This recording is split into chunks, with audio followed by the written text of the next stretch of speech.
upcoming NBA season looks to be a pivotal one for the Minnesota Timberwolves franchise.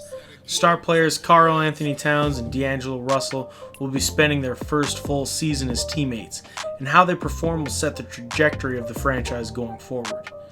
If they prove the doubters wrong and show they can play winning basketball on both sides of the court, the Timberwolves could put themselves on pace to be one of the best young teams in the league, with its lead players heading towards their primes. If they're unable to produce, the validity of Karl Anthony Towns as a franchise building block could fall further into question, and D'Angelo could go from a high potential developing star to an overpaid glorified role player. So where do we set the bar as Timberwolves fans? What defines this season as a success or a failure? Let's talk about expectations.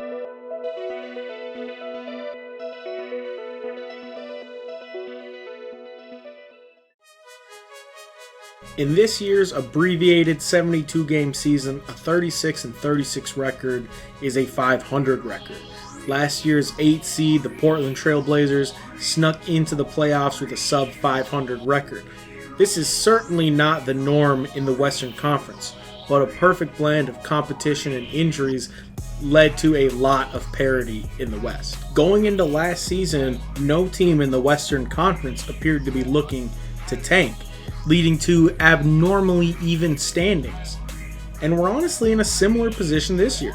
The Western Conference looks to be highly competitive even amongst its bottom teams, perhaps even more so than last season. I think for Wolves fans, the win-loss record might be a trap. Obviously, we want a winning record, but a winning record isn't necessarily the lone indicator of success. A narrowly losing record may look bad on the surface, but a narrowly losing record that gets us into the playoffs and featured routine solid performances against good teams where Karl Anthony Towns and D'Angelo Russell looked like stars, that wouldn't be a failure of a season. So is it the playoffs that define our success?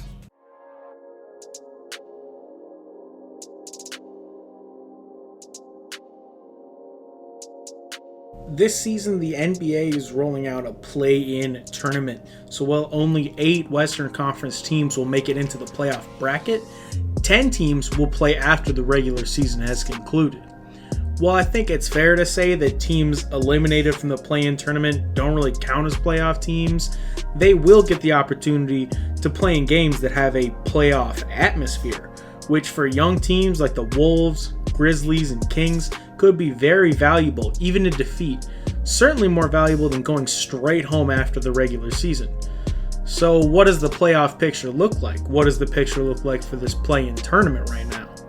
Here is last year's standings.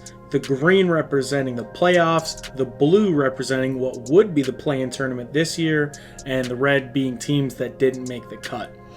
I don't want to speculate too much, but I believe the following projections are pretty fair to make. Barring catastrophic injury or absolute implosion, I'm looking at you, Clippers, I think it's a safe bet to say that the Lakers, Clippers, and Nuggets will lead the conference. The Jazz and Mavericks would both have to make major departures from their performances last season to miss the playoffs this year, and the Blazers only fell down so far last year because they had injuries to basically every single one of their role players, and with the addition of Robert Covington, it's hard to imagine them missing the playoffs this season. It's hard to project exactly where the Warriors will wind up after the devastating news of Klay Thompson's injuries.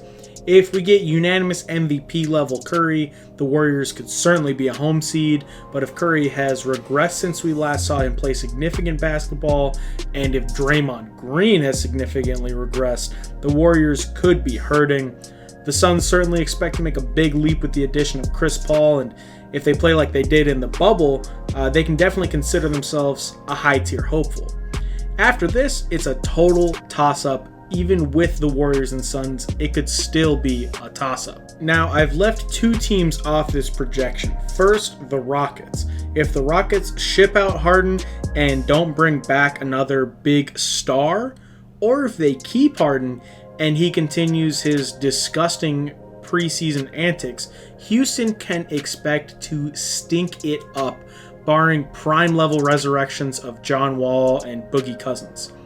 The other team I left out is the Wolves. Now, did I do this because the Wolves are truly a wild card, or because I'm a Wolves channel that's trying to build up some dramatic suspense? Well, I think 99% of basketball fans would slot us into the mid-tier hopefuls. And as a Wolves diehard fan, I could argue us to be a level above all other mid-tier hopefuls on the lone basis that Karl Anthony Towns is the best player on any of those teams. Maybe Zion or Ja Morant, but those are only second-year players. Maybe Brandon Ingram, but I don't think his ceiling is as high as Towns. Also, as a Wolves fan who's seen plenty of disaster seasons, I could also see people arguing us below that group. The Pelicans and Grizzlies are clearly on the rise. The Kings have been more competitive over the last 2 seasons than us, and the Spurs have Greg freaking Popovich. And where we fall in this group will define the future of the Wolves. If we fall below these teams, next offseason will be filled with an immense amount of get Towns out of Minnesota style headlines, or even worse, Towns can't get it done style headlines. If we trend up, it becomes the bright future Wolves led by developing superstar Karl Anthony Towns.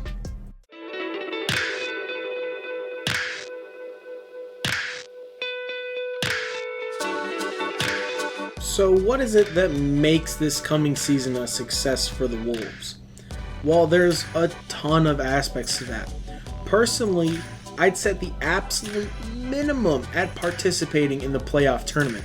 If we fail to make the top 10 seed and at least the chance to fight into a playoff spot, this season will be a decisive failure.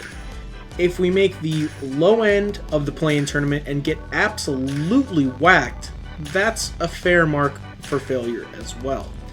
A first round win in the actual playoffs would be way overachieving, as that would almost certainly require us to be a home-seeded contending team. So let's put the expectations somewhere in between the play-in blowout and the first round win. I'd say anything from a competitive play-in series to a first round exit is a reasonable expectation for a team with this much talent, with players in this particular age range.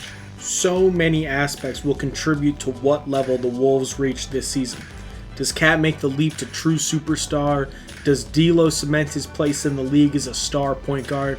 How good is Anthony Edwards? How much did Jarrett Culver develop over the offseason?